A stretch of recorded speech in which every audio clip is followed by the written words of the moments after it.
नमस्कार दोस्तों, मेरा नाम है रविंद्र। आज हम संविधान के भाग 4 यानी पार्ट 4 पर चर्चा करेंगे। संविधान के भाग 4 में अनुच्छेद 36 से लेकर 51 तक हैं, जिनमें राज्य की नीति के निर्देशक तत्व यानी directive principles of state policy का प्रावधान किया गया है। अनुच्छेद 36 राज्य शब्द की परिभाषा बताता है और कहता है कि इस भाग में जब तक कि संदर्भ से अन्यथा अपेक्षित न हो, राज्य का वही अर्थ है जो भाग 3 में है। मतलब भाग 3 यानी मूल अधिकारों में राज्य की जो परिभाषा दी गई है, वही परिभाषा इस भाग में भी यानी राज्य के नीति निर्देशक तत्व में भी लागू होगी। अनुच्छेद 37 कहता है कि इस भाग में किए गए प्रावधान किसी न्यायालय द्वारा परिवर्तनीय नहीं होंगे, किंतु फिर भी इसमें अधिकथित तत्व देश के शासन में मूलभूत हैं और विधि बनाने में इन तत्वों को लागू करना राज्य का कर्तव्य होगा। इसका मतलब है कि राज्य के नीति निर्देशक तत्वों को लागू करवाने के लिए कोर्ट का सहारा नहीं लिया जा सकता। इनका पालन करना और ना करना राज्य पर निर्भर है। यह राज्य पर बाध्यकारी नहीं है। मूल अधिकारों और राज्य के नीति निर्देशक तत्वों में यही सबसे बड़ा अंतर है कि मूल अधिकारों के उल्लंघन पर कोर्ट में रिट दाखिल करके मूल अधिकारों को लागू करवाया जा सकता है, लेकिन राज्य के नीति निर्देशक तत्वों को लागू नहीं कराया जा सकता। अनुच्छेद 38 कहता है कि राज्य लोक कल्याण की अभिवृद्धि के लिए सामाजिक व्यवस्था बनाएगा। राज्य ऐसी सामाजिक व्यवस्था की जिसमें सामाजिक, आर्थिक और राजनैतिक न्याय राष्ट्रीय जीवन की सभी संस्थाओं को अनुप्राणित करें, भरकस प्रभावी रूप में स्थापना और संरक्षण करके लोक कल्याण की अभिवृद्धि का प्रयास करेगा। राज्य विशिष्टतया आय की असमानताओं को कम करने का प्रयास करेगा और न केवल व्यक्तियों के बीच बल्कि विभिन्न क्षेत्रों में रहने वाले और विभिन्न व्यवसायों में लगे हुए लोगों के समूहों के बीच भी प्रतिष्ठा, सुविधाओं और अवसरों की असमानता समाप्त करने का प्रयास करेगा।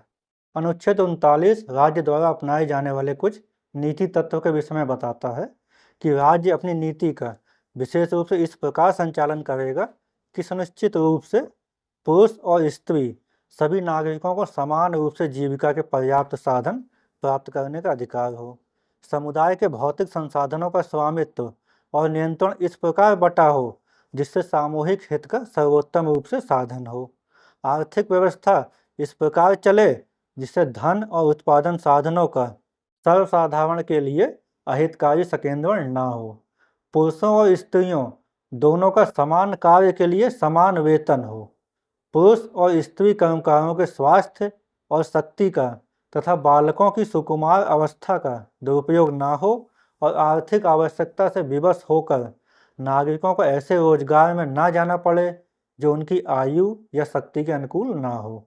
बालकों को स्वतंत्र और गरिमामय वातावरण में स्वस्थ विकास के अवसर और सुविधाएं दी जाएं और बालकों और अल्पवय व्यक्तियों की शोषण से तथा नैतिक और आर्थिक परित्याग से रक्षा की जाए।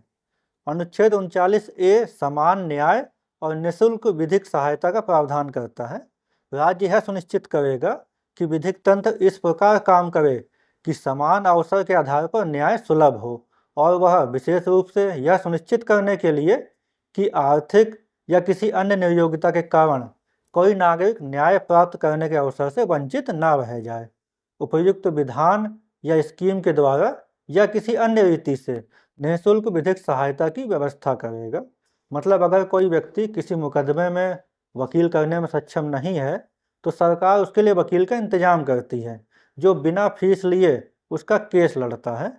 अनुच्छेद 40 कहता है कि राज्य ग्राम पंचायतों का संगठन करने के लिए कदम उठाएगा और उनको ऐसी शक्तियां और प्राधिकार प्रदान करेगा जो उन्हें स्वायत्त शासन की इकाइयों के रूप में कार्य करने योग्य बनाने के लिए आवश्यक हो।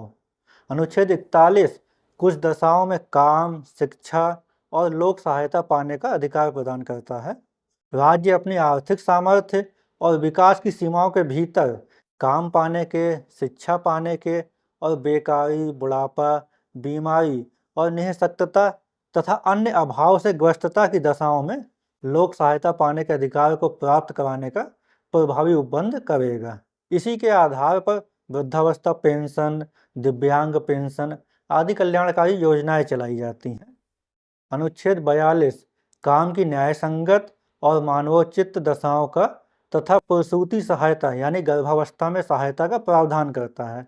राज्य काम की न्यायसंगत और मानवोचित दशाओं को सुनिश्चित करने के लिए और प्रसूति सहायता के लिए उपबंध करेगा। इसी कारण काम के निर्धारित घंटे और गर्भवती महिलाओं के लिए छुट्टी के प्रावधान किए गए हैं। अनुच्छेद 43 कर्मकारों के लिए निर्वाह मजदूरी आदि के प्रावधान करता है। राज्य उपयुक्त विधान या आर्थिक संगठन द्वारा या किसी अन्य रीति से कृषि के, उद्योग के या अन्य प्रकार के सभी कर्मकारों को काम, निर्वाह मजदूरी, सही जीवन स्तर और अवकाश का संपूर्ण उपभोग सुनिश्चित करने वाली काम की दशाएं तथा सामाजिक और सांस्कृतिक अवसर प्राप्त कराने का प्रयास करेगा और विशेष रूप से गांवों में कुटीर उद्योगों को वैयक्तिक या सहकारी आधार पर बढ़ाने का प्रयास करेगा। अनुच्छेद 43 ए उद्योगों के प्रबंध में कर्मकारों के भाग लेने का प्रावधान करता है। राज्य किसी उद्योग में लगे हुए उपक्रमों, स्थापना या अन्य संगठनों के प्रबंध में कर्मकारों का भाग लेना सुनिश्चित करने के लिए उपयुक्त विधान द्वारा या किसी अन्य रीति से कदम उठाएगा। अनुच्छेद 43 भी सहकारी सोसाइटियों को बढ़ावा दिए जाने का प्रावधान करता है।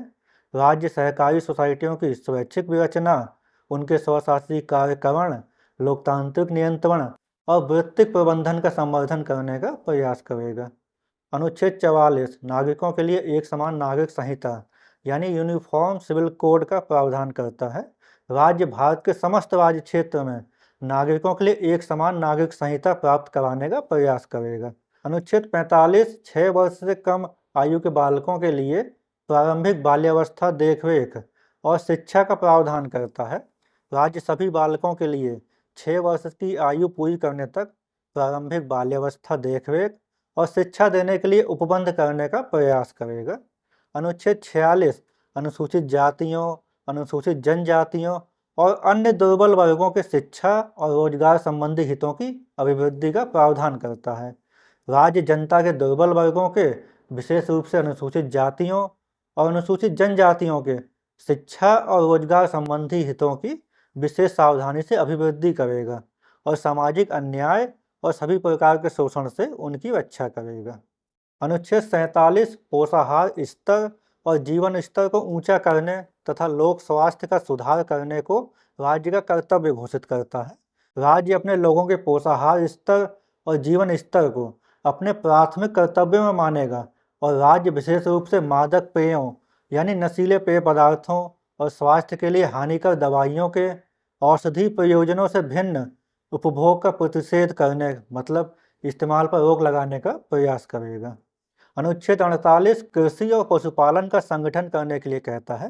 राज्य कृषि और पशुपालन को आधुनिक और वैज्ञानिक प्रणालियों से संगठित करने का प्रयास करेगा और विशेष रूप से गायों और बछड़ों तथा अन्य दुधारू और वाहक पशुओं की नस्ल के परिरक्षण और सुधार के लिए उनके वध का प्रतिषेध करने के लिए कदम उठाएगा। अनुच्छेद 48 ए पर्यावरण का संरक्षण तथा संवर्धन और वन तथा वन्य जीवों की रक्षा किए जाने का प्रावधान करता है। राज्य देश के पर्यावरण के संरक्षण तथा संवर्धन का और वन तथा वन्य जीवों की रक्षा करने का प्रयास करेगा। अनुच्छेद 49 राष्ट्रीय महत्व के स्मारकों, स्थानों और वस्तुओं का संरक्षण करने का प्रावधान करता है। संसद द्वारा बनाए गए कानून द्वारा या उसके अधीन राष्ट्रीय महत्व वाले घोषित किए गए कलात्मक या ऐतिहासिक अभिरुचि वाले प्रत्येक संस्मारक या स्थान या वस्तु का यथास्थिति लूटने से, निरूपण, विनाश, अपसारण या निर्यात से संरक्षण करना राज्य की बाध्यता होगी।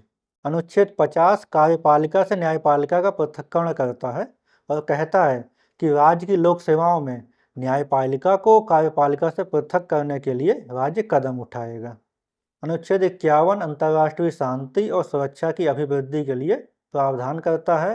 राज्य अंतर्राष्ट्रीय शांति और सुरक्षा की अभिवृद्धि का, राष्ट्रों के बीच न्याय संगत और सम्मानपूर्ण संबंधों को बनाए रखने का, संगठित लोगों के एक दूसरे से व्यवहारों में अंतर्राष्ट्रीय विधि और संधि बाध्यताओं के प्रति आदर बढ़ाने का और अंतर्राष्ट्रीय विवादों के माध्यस्थ द्वारा निपटारे के लिए प्रोत्साहन देने का प्रयास करेगा। राज्य की नीति के निर्देशक तत्व और मूल अधिकारों को लेकर लंबे समय से विवाद चला आया है और इस पर सुप्रीम कोर्ट ने अपनी राय व्यक्त की है कि राज्य की नीति के निर्देशक तत्व और मूल अधिकार एक दूसरे के पूरक हैं और एक पर दूसरे को वरीयता नहीं दी जा सकती। राज्य की नीति के निर्देशक तत्वों और मूल अधिकारों के बीच सामंजस्य और संतुलन संविधान का मूल ढांचा है। इस तरह राज्य की नीति के निर्देशक तत्व सरकार के लिए मार्गदर्शक हैं, जिन्हें सभी सरकारों को अपनी नीति बनाने में ध्यान रखना चाहिए। तो दोस्तों, वीडियो अच्छी लगी हो तो वीडियो को लाइक करिए, कमेंट करिए और फिलोसोफर रवि चैनल को सब्सक्राइब करिए। मिलते हैं एक नए वीडियो में एक नए विचार के साथ। धन्यवाद, नमस्कार।